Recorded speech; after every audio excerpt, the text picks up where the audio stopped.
வணக்கம் நண்பர்களே, எப்படி இருக்கீங்க? நல்லா இருக்கீங்களா? இன்னைக்கு நம்ம சேனல்ல பார்க்க போறது என்ன அப்படின்னா, ஜனவரி 2024ல நடைபெற்ற ஒரு மாதத்திற்கான கரண்ட் அஃபேர்ஸ் இந்த வீடியோல நம்ம பார்க்க போறோம். சோ அந்த வீடியோவை நீங்க பாத்தீங்க அப்படின்னா, நீங்க ஏற்கனவே தினமும் நீங்க கரண்ட் அஃபேர்ஸ் படிச்சுட்டு இருந்தாலும் இந்த வீடியோ பாத்தீங்க அப்படின்னா உங்களுக்கு அது உங்களை ரிவிஷன் பண்ற மாதிரி இருக்கும். சோ ஸ்கிரிப்ட் பண்ணாதீங்க. அதாவது தேர்வுக்கு பயன்படுற மாதிரி ரொம்ப முக்கியமான கரண்ட் அஃபேர்ஸ் அந்த வீடியோல நம்ம பார்க்க போறோம்.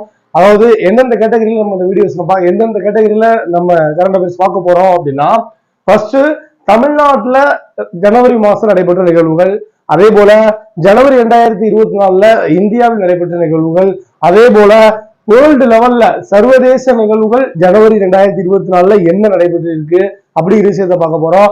அதே போல ஜனவரி 2024ல சயின்ஸ் அண்ட் டெக்னாலஜி அறிவியல்ல என்ன நடைபெற்று இருக்கு, அப்புறம் ஜனவரி 2024 வரலாற்று நடைபெற்ற சம்பவங்கள் என்னென்ன, அப்புறம் அரசியல் அறிவியல் சம்பவங்கள் என்னென்ன, புவியியல் ரீதியாக நடைபெற்ற சம்பவங்கள், அப்புறம் பொருளாதார ரீதியாக நடைபெற்ற சம்பவங்கள், மாநாடுகள் அப்படிங்கிறது தான் நம்ம பார்க்க போறோம். சோ அந்த வீடியோவை நீங்க முழுசா பாருங்க. நடைபெற்ற நிகழ்வுகள் தான் நம்ம பார்க்க போறோம். அதுல ஃபர்ஸ்ட் நம்ம பார்க்க போறது என்ன அப்படின்னா, வேர்களை தேடி திட்டம் அப்படிங்கிற ஒரு திட்டம்.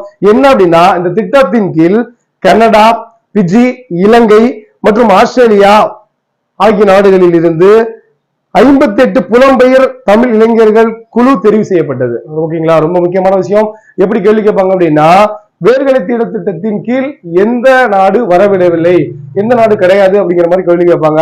எப்படி ஈஸியா ஞாபகம் வச்சுக்கலாம் அப்படின்னா, ஃபர்ஸ்ட் கனடா, ரெண்டாவது பிஜி, மூணாவது இலங்கை, நாலாவது என்ன அப்படின்னு பாத்தீங்க அப்படின்னா ஆஸ்திரேலியா. ஓகேங்களா? இந்த நாலும் தான் வேர்களை தேட திட்டத்துடன் தொடர்புடைய நாடுகள். ஓகேங்களா? ஜனவரி 2024ல உலக முதலீட்டாளர் மாநாடு சென்னையில் நடைபெற்றுச்சு. எப்ப நடைபெற்றுச்சுன்னு கேள்வி கேட்பாங்க. ஓகேங்களா? 2024 நடைபெற்றுச்சு. இந்த மாநாட்டை தொடங்கி வச்சவர் யார் அப்படின்னா தமிழக முதல்வர் மு.க. ஸ்டாலின் அவர்கள். ஓகேங்களா? சோ இந்த மாநாட்டோட கருப்பொருள் என்ன அப்படிங்கிற மாதிரி கேள்வி கேட்பாங்க. என்ன அப்படின்னா, தலைமைத்துவம், நீட்டித்த நிலைத்த தன்மை, அனைவரையும் உள்ளடக்கிய வளர்ச்சி ஆகிய மூன்றின் முக்கிய அம்சங்கள் தான் உள்ளது. ரொம்ப முக்கியமான விஷயம். கேள்வி கேட்கறதுக்கான வாய்ப்புகள் இருக்கு. என்ன அப்படின்னா, அதாவது உலகளாவிய முதலீட்டுகள் மாநாடு எங்க நடைபெற்றுச்சு அப்படின்னா சென்னையில் நடைபெற்றுச்சு.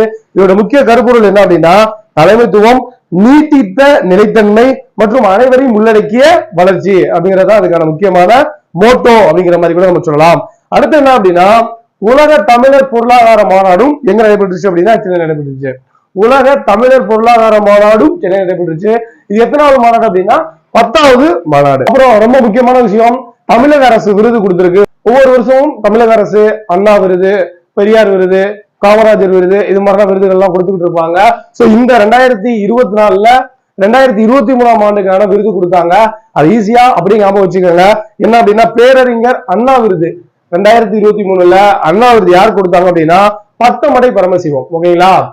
யாரு கொடுத்துறாங்க? 2023ல அண்ணா விருது பத்தமடை பரமசிவம். ஒரு நிமிஷம் நல்லா மைண்ட்ல மட்டும் ஏத்திக்கங்க. எல்லா விஷயத்தையும் நம்ம படிச்சு ஞாபகத்தை வச்சுக்க முடியாது. ஏதாவது ஷார்ட்கட்டா தெரிஞ்சு வச்சுக்கணும். அண்ணா பத்தமடை அப்படிங்கிற மாதிரி ஞாபகம் வச்சுக்கோங்க. ஓகேங்களா? அடுத்த விஷயம் என்ன அப்படின்னா, பெருந்தலைவர் காமராஜர் விருது 2023 யாரு கட்டுறாங்க அப்படின்னா பலராமனுக்கு. ஓகேங்களா? 2023 காமராஜர் விருது யாரு கொடுத்தாங்க அப்படின்னா பலராமன். காமராஜர் ஒரு பலமானவர். ஓகேங்களா? எதுக்கும் பயப்பட மாட்டாரு. ஓகேங்களா? அப்ப 2023 பலராமன் விருது யாருக்கு அப்படின்னா காமராஜருக்கு. அடுத்த விஷயம் என்ன அப்படின்னா, மகாகவி பாரதி விருது 2023ஆம் ஆண்டுக்கு மகாகவி பாரதி விருது யாருக்கு கொடுக்குறாங்க அப்படின்னா பழனி பாரதிக்கு கொடுக்குறாங்க. ஓகேங்களா? அவ்வளவுதான். மகாகவி பாரதி விருது கவிஞர் பழனி பாரதி. அப்படி ஈஸியா நம்ம வச்சுக்கலாம். ஒரு சில விஷயத்த ஷார்ட்கட்டா தெரிஞ்சு வச்சுக்கணும். நான் அடிக்கடி சொல்ற விஷயம் என்ன அப்படின்னா, வகுப்புகள்ல நமக்கு இப்ப நம்ம கம்ப்யூட்டர்ல நிறைய டேட்டா, இப்ப கூகுள்ல நம்ம சர்ச் பண்ண நிறைய டேட்டா வருது. ஆனா கம்ப்யூட்டர் எப்படி எடுத்துக்கும் அப்படின்னா, நம்ம எந்த டேட்டா நம்ம கொடுத்தாலும் அது 0101 பைனரி டிஜிட்ல தான் எடுத்துக்கும். அது மாதிரி நம்ம ஒரு சில விஷயத்த ஈஸியா ஞாபகம் வச்சுக்கணும். அதாவது இப்ப சொன்ன தெரியுங்களா, காமராஜருக்கு ஒரு 2023க்கு காமராஜர் விருது யாரு கிடைச்சிச்சு அப்படின்னா பலராமன் கிடைச்சிருக்கு. அப்படின்னா காமராஜர் ஒரு பலம் பொருந்தியவர் அப்படின்னா பலராமன். ஓகேங்களா? இப்ப மகாகவி பாரதி விருது யாருக்கு அப்படின்னா பழனி பாரதி. அப்படிங்கிறது ஈஸியா நம்ம கொண்டு வந்துடலாம். ஓகேங்களா? அடுத்த கொஸ்டின் அப்படின்னா, பாவேந்தர் பாரதிதாசன் விருது யாருக்கு அப்படின்னா முத்தரசு. ஓகேங்களா? பாரதிதாசன் விருது யாருக்கு கிடைச்சிருக்கு அப்படின்னா முத்தரசுக்கு கிடைச்சிருக்கு. அடுத்து தமிழ் தென்றல் திருவிக்கு விருது யாரு கிடைச்சிருக்கு அப்படின்னா ஜெயசீல ஸ்ரீபன் அப்படிங்கிறவருக்கு கிடைச்சிருக்கு. அப்படின்னா முத்தமிழ் காவலர் கி.ஆ.பெ. விஸ்வநாதன் விருது. ரொம்ப முக்கியமான கொஸ்டின். முத்தமிழ் அறிஞர் கி.ஆ.பெ. விஸ்வநாத விருது யாரு கிடைச்சிருச்சு அப்படின்னா கருணாநிதி அவர்களுக்கு கிடைச்சிருக்கு. கருணாநிதி அப்படிங்கிற ஒருத்தருக்கு தான் கிடைச்சிருக்கு. இதே வச்சுக்கலாம். இப்ப நடக்கிறது தமிழகத்தில் நடக்கிறது டிஎம்கே ஆட்சி. சோ முத்தமிழ் அதாவது நம்மள கலைஞர் அப்படின்னால கருணாநிதியா, இது என்னது முத்தமிழ் காவலர். முத்தமிழ் காவலர் யாரு அப்படின்னா KRP விஸ்வநாதன் விருது. அவர் யார் கிடைச்சிருக்கு அப்படின்னா ஆர் கருணாநிதிக்கு கிடைச்சிருக்கு. அடுத்த கொஸ்டின் என்ன அப்படின்னா தந்தை பெரியார் விருது யாரு கிடைச்சிருக்கு அப்படின்னா சுபவீரபாண்டியன் கிடைச்சிருக்கு. ஓகேங்களா, பெரியார் விருது யாரு கிடைச்சிருக்கு அப்படின்னா சுபவீரபாண்டியன் அவருக்கு கிடைச்சிருக்கு. ஓகேங்களா, வீரபாண்டிய கட்டபொம்மன் தாடி வச்சிருப்பாரு, ஞாபகம் வச்சுக்கோங்க. பெரியாரும் தாடி விழுதும் வச்சிருப்பாரா? அப்ப தந்தை பெரியார் விருது யாரு கிடைச்சிருக்கு அப்படின்னா சுபவீரபாண்டியன் கிடைச்சிருக்கு. அடுத்து அம்பேத்கர் விருது யாரு கிடைச்சிருக்கு அப்படின்னா சண்முகத்துக்கு கிடைச்சிருக்கு. ஓகேங்களா, டாக்டர் அம்பேத்கர் விருது யாரு கிடைச்சிருக்கு அப்படின்னா சண்முகத்துக்கு கிடைச்சிருக்கு. ஓகேங்களா, தமிழகத்துல 2024 ஜனவரியில தான் இந்த விருதுகள் எல்லாம் கொடுத்தாங்க. எந்த வருஷத்துக்கான விருது அப்படின்னா 2023ஆம் ஆண்டுக்கான விருது.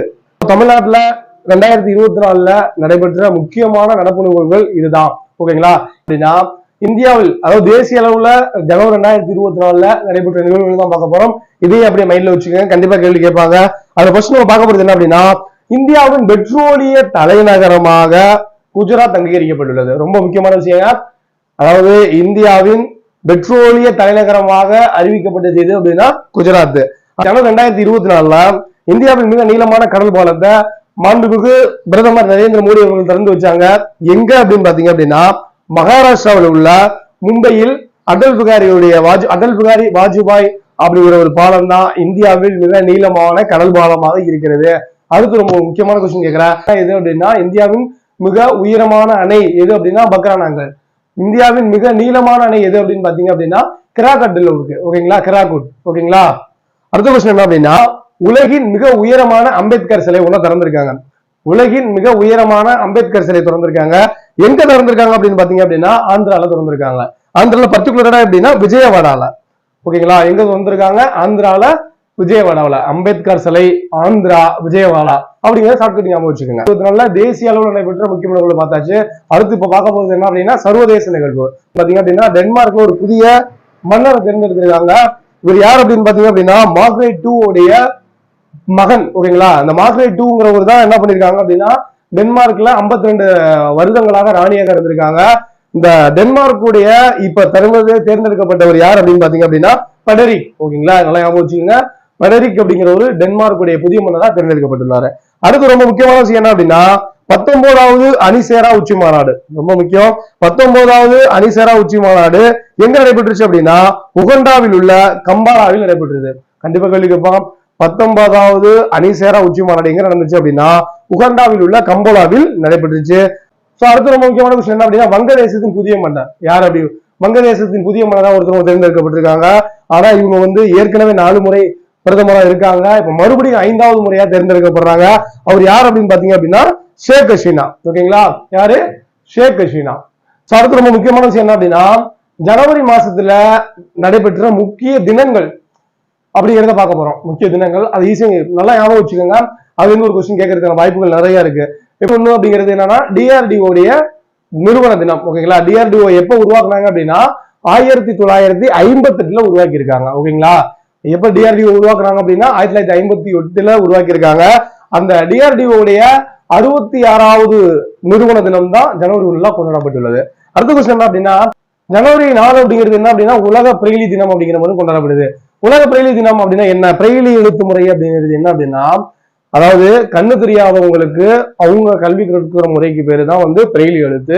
அந்த பிரெய்லி எழுத்தை கண்டுபிடிச்சவர் யார் அப்படின்னா லூயிஸ் பிரெய்லி அப்படிங்கிற ஒருத்தவர். அவருடைய பிறந்த நாள் எல்லாம் பிரெய்லி தினமா கொண்டாடப்படுகிறது. ஓகேங்களா, உலகின் 8ஆம் அதிசயம் யார் அப்படிங்கிறது கமெண்ட் செக்ஷன்ல கமெண்ட் பண்ணுங்க. அவசியம் நம்ம பார்ப்போம். அடுத்து என்ன அப்படின்னா ஜனவரி 9 அது என்ன அப்படின்னா வெளிநாடு வாழ் இந்தியர் தினம். ஜனவரி 9ங்கிறது என்ன அப்படின்னா வெளிநாடு வாழ் இந்தியர் தினம். இந்த வெளிநாடு வாழ் இந்தியர் தினம் ஜனவரி 9 ஏன் கொண்டாடப்படுது அப்படின்னா மகாத்மா காந்தி தென்னாப்பிரிக்கால இருந்து 1915 இந்தியாவுக்கு வருகை புரிவாரு. சோ அதை நினைவுபடுத்தி கொண்டாடணும் அப்படிங்கிறதுக்காக இந்தியால 2003 இருந்து வெளிநாடு வாழ் இந்தியர் தினம் கொண்டாடப்படுகிறது. அப்படின்னா ஜனவரி 12 தேசிய இளைஞர் தினம். யாருடைய பிறந்த நாள் தேசிய இளைஞர் தினமா கொண்டாடப்படுது அப்படின்னா யாரோடது சொல்லுங்க பார்ப்போம். விவேகானந்தருடைய பிறந்த நாள் தான் தேசிய இளைஞர் தினமா கொண்டாடப்படுகிறது. ஜனவரி 12 1863 யாரு பிறப்பா? விவேகானந்தர் பிறப்பாரு. ஓகேங்களா, சோ விவேகானந்தர் 1863 பிறப்பாரு. சோ அவருடைய பிறந்த தினம் தான் தேசிய இளைஞர் தினம் அப்படிங்கறத கொண்டாடப்படுது. ஓகேங்களா, சோ அடுத்து ஒரு முக்கியமான விஷயம் நான் சொல்ல போறேன். காந்தி எந்த வருஷம் பிறந்தார் அப்படின்னா 1869. ஓகேங்களா, அது நல்லா தெரியும். பெரியார் எப்ப பிறந்தார் அப்படின்னா 1879. நேரு எப்ப பிறந்தார் அப்படின்னா 1889. காமராஜர் எப்ப பிறந்தார் அப்படிங்கிறதையும் எனக்கு கமெண்ட் செக்ஷன்ல கமெண்ட் பண்ணுங்க. ஓகேங்களா? அடுத்த கொஸ்டின் என்ன அப்படின்னா ஜனவரி 15 இந்திய ராணுவ தினம். இந்திய ராணுவ தினத்துடைய 76வது ராணுவ தினமா கொண்டாடப்பட்டுள்ளது. அடுத்த முக்கியமான கொஸ்டின் என்ன அப்படின்னா ஜனவரி 23. ஜனவரி 23 என்ன அப்படின்னா யாருடைய பிறந்த நாள் இருக்கு அப்படின்னா ரொம்ப ரொம்ப முக்கியமான பிறந்த நாளே சுபாஷ் சந்திர போஸுடைய பிறந்த தினம் எப்போ அப்படின்னா ஜனவரி 23. ஓகேங்களா? அவருடைய தினமா தான் கொண்டாடப்படுது. சுபாஷ் சந்திர போஸுடைய பிறந்த தினம் இது 127வது பிறந்த தினம். ஓகேங்களா? ஒரு முக்கியமான விஷயம் சொல்றேன். இப்ப நம்ம டிஎன்பிஎஸ்சி குரூப் 4 எக்ஸாம் படிச்சுட்டு இருக்கோம். டிஎன்பிஎஸ்சி குரூப் 4 எக்ஸாம் கொஞ்சம் கஷ்டமா இருக்க மாதிரி இருக்கு. அந்த காலகட்டத்துல ஐசிஎஸ் அப்படிங்கிற ஒரு எக்ஸாம் இருந்துச்சு. அதாவது ஆங்கிலேயர்கள் இந்தியன் சிவில் சர்வீஸ் அப்படிங்கிற மாதிரி ஒரு எக்ஸாம் கண்டக்ட் பண்ணியிருந்தாங்க. இந்த ஐசிஎஸ் எக்ஸாம்ல தேர்வாயி வெள்ளக்காரனுக்கு கீழே நான் வேலை பார்க்க மாட்டேன் அப்படின்ட்டு ராஜினாமா பண்ணிட்டு வந்தவர் யார் அப்படின்னா நம்ம நேதாஜி சுபாஷ் சந்திர போஸ் அப்படிங்கிறது நினைவுல வச்சுக்கோங்க. முதல் ஐசிஎஸ் அதிகாரி யாரு அப்படிங்கறத கமெண்ட் செக்ஷன்ல கமெண்ட் பண்ணுங்க. அடுத்து ரொம்ப முக்கியமான கொஸ்டின், தேசிய பெண் குழந்தை தினம் கொண்டாடப்படுறது எப்போ அப்படின்னா ஜனவரி 24. அதாவது இதோடைய முக்கியமான நோக்கம் என்ன அப்படின்னு பாத்தீங்கன்னா அப்படின்னா பெண் குழந்தையை மதிக்கும் நேர்மறையாக சூழலை உருவாக்கும் நோக்கத்துடன் ஒவ்வொரு ஆண்டும் ஜனவரி 24 தேசிய பெண் குழந்தைகள் தினம் கொண்டாடப்படுகிறது அப்படின்னு ஞாபகம் வச்சுக்கோங்க. பெண் குழந்தைகளை நம்ம பாதுகாக்கணும் அப்படிங்கிறது ரொம்ப முக்கியமான விஷயம். ஆர்டிகல் இந்தியன் கான்ஸ்டிடியூஷன்ல ஆர்டிகல் 23 என்ன சொல்லுது அப்படின்னா பெண்களை வியாபார ரீதியாக விற்பனை செய்வதை தடை செய்கிறது ஆர்டிகல் 23. அதே மாதிரி ஆர்டிகல் 26 சொல்லுது அப்படின்னா 14 வயதுக்குட்பட்ட குழந்தைகளை வேலைகளை பணியமர்த்துவதை தடை செய்கிறது. ஓகேங்களா? அதையும் ஞாபகம் வச்சுக்கோங்க. நம்ம ஒரு விஷயம் படிக்கிறோம் அப்படின்னா ஒரு செயின் ப்ராசஸ் மாதிரி படிச்சு வச்சுக்கணும். அடுத்த விஷயம் அப்படின்னா ஜனவரி 24 சர்வதேச கல்வி தினம். ஓகேங்களா? சர்வதேச கல்வி தினம் ஜனவரி 24 கொண்டாடப்படுகிறது. அடுத்து ரொம்ப முக்கியமான விஷயம் ஜனவரி 25 வாக்காளர் தினம். ஓகேங்களா? அதாவது தேசிய வாக்காளர் தினம் எப்போ அப்படின்னா ஜனவரி 25 கொண்டாடப்படுகிறது அப்படிங்கிறது ஞாபகம் வச்சுக்கணும். இப்ப கூட பாராளுமன்ற எலெக்ஷன் கூட அறிவிப்பு கூட வரப்போகுது. அதாவது மே ஜூன்ல 2024 பாராளுமன்ற எலெக்ஷன் நடக்க போகுது. அதுக்கு ஒரு மோட்டோ ஒன்று சொல்லியிருக்காங்க. என்ன அப்படின்னா nothing like voting, I vote for sure அப்படிங்கிறதான் 2024 தேசிய வாக்காளர் தினத்துடைய உறுதிமொழி. அடுத்து என்ன அப்படின்னு பாத்தீங்க அப்படின்னா ஜனவரி 26 சர்வதேச சுங்க தினம். ஜனவரி 26 என்ன அப்படின்னா சர்வதேச சுங்க தினம் கொண்டாடப்படுகிறது. அதே போல ஜனவரி 26 உலக தொழுநோய் தினம் கொண்டாடப்படுகிறது. இந்த தொழுநோய் உருவாக்குற பாக்டீரியா என்ன அப்படிங்கிறது என்ன அப்படின்னா மைக்ரோபாக்டீரியம் லெப்ரே அப்படிங்கிற பாக்டீரியா தான் உருவாக்குது தொழுநோயை. சோ இந்த 2024 ஆண்டிற்கான தொழுநோய்க்கான கருத்துரு என்ன அப்படின்னா பீட் லெப்ரசரி. ஓகேங்களா?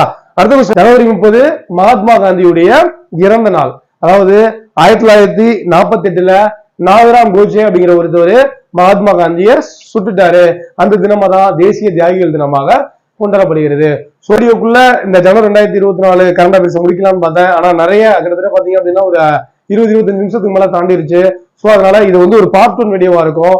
அடுத்து பார்ட் 2 வீடியோல நம்ம பார்க்க போறது என்ன அப்படின்னா இப்ப இந்த பார்ட் 1 வீடியோல நம்ம என்ன பார்த்தோம் அப்படின்னா ஃபர்ஸ்ட் தமிழ்நாட்டில் நடைபெற்ற நிகழ்வுகள், அப்புறம் இந்தியாவுல தேசிய அளவில் நடைபெற்ற நிகழ்வுகள், அப்புறம் சர்வதேச அளவில் நடைபெற்ற நிகழ்வுகள், அப்புறம் முக்கிய தினங்கள் ஜனவரி 2024 முக்கிய தினங்கள் நம்ம இந்த வீடியோல நம்ம பார்த்துட்டோம் பார்ட் 1 வீடியோல. இதோடைய தொடர்ச்சியா பார்ட் 2 வீடியோல நம்ம என்னென்ன பார்க்க போறோம் அப்படின்னா ஜனவரி 2024 ஹிஸ்டாரிக்கல் ஈவெண்ட் என்ன, வரலாற்று நடைபெற்ற நிகழ்வுகள் என்ன, புவியியல் ரீதியாக நடைபெற்ற நிகழ்வுகள் என்னென்ன, அரசியல் அறிவியல் ரீதியாக நடைபெற்ற நிகழ்வுகள் என்ன, பொருளாதாரத்துக்கு ரீதியாக நடைபெற்ற நிகழ்வுகள் என்ன, அறிவியல் ரீதியாக நடைபெற்ற நிகழ்வுகள் என்ன அப்படிங்கிறத நம்ம பார்ட் 2 வீடியோல பார்ப்போம். ஸோ பார்ட் 2 வீடியோவை நீங்க பாருங்க. நன்றி.